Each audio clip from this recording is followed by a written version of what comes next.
Well, in the olden days, when there was no electricity and there was no television and no other means of entertaining each other, basically the elders of the family entertain the young ones by telling them stories, especially after a hard day's work in the farm. They gather them and then they tell them stories. And this storytelling is not just for fun or just for entertainment. They also learn a lot from these stories. Because it's in these stories telling that it teach them moral lessons, day-to-day activity lessons, and a whole lot of education comes out of the storytelling every evening or twice or three times within the week. So at this point, I'm going to tell you a story. The title of the story itself is Kweku Anansi and the Wisdom Pot. Kweku Anansi is the name of the spider. The account called the spider Kweku Anansi. And Kweku is a day name for a male child born on Wednesday. So if you are born on Wednesday, you are called Kweku. I am born on Saturday and I have a day name called Kwame. Later on, I will take you through the days and their names. So it is also believed that the spider was created on Wednesday by God Almighty. So that's why he had the name Kweku Anansi. So there are so many stories about him anyway, but the famous of all is what I've told you. But this same story title, I have retitled it to be How I Got My Name Wisdom, because I'm called Wisdom. Once upon a time,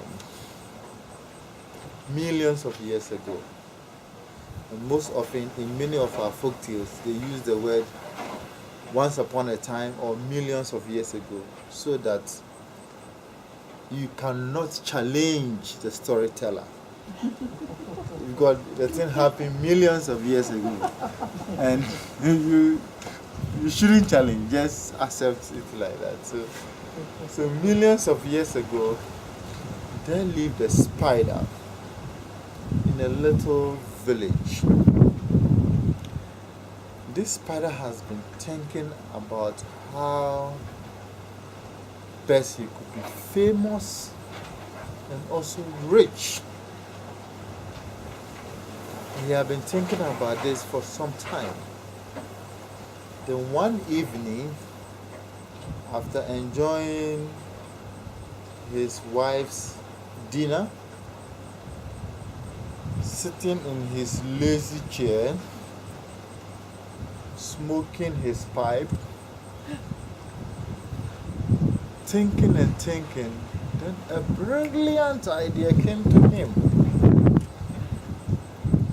The idea was that he wanted to be the only creature in the world to have all the wisdom in the world. And the only way he could do that is to go around the world and collect all the wisdom. The following morning, he bid farewell to his family and set off on the expedition. He went to the various continents. He went to the continent of North and South America, Asia, Europe, Australia, Africa, even including the small islands. And to him, he managed to collect all the wisdom, put them in a very big pot, brought it home. Upon reaching home, he wanted to hide the pot of wisdom under his bed. But because of his greediness, he said no, if he does that, his wife and children will also benefit from that wisdom anytime he is not around. So he then decided to hide the pot of wisdom on a tall tree behind his house. Now the spider is depicted to have a very big stomach. So here was the spider with a big stomach and a big pot of wisdom in it, lowered on a big stomach, trying to climb a tree.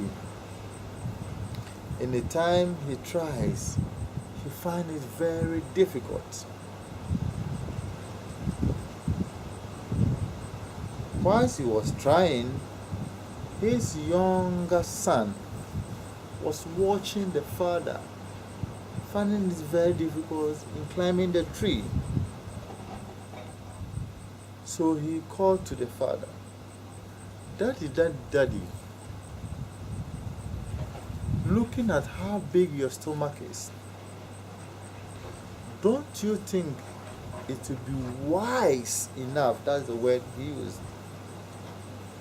to lower the pot of wisdom at your back so that you can climb the tree easily?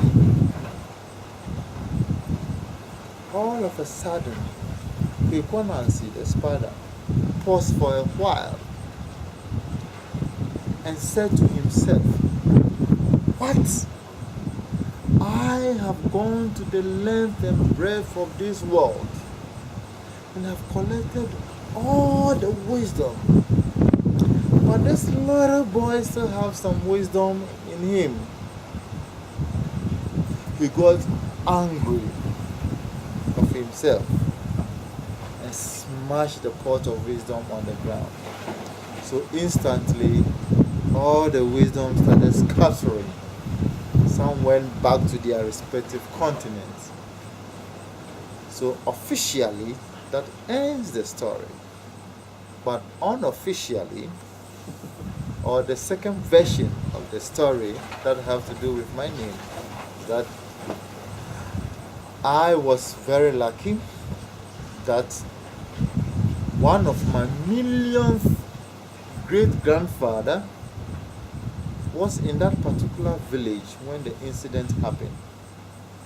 So he managed to grab some of the wisdom that was scattering, put them in a small pot, and pass that pot of wisdom down the generations.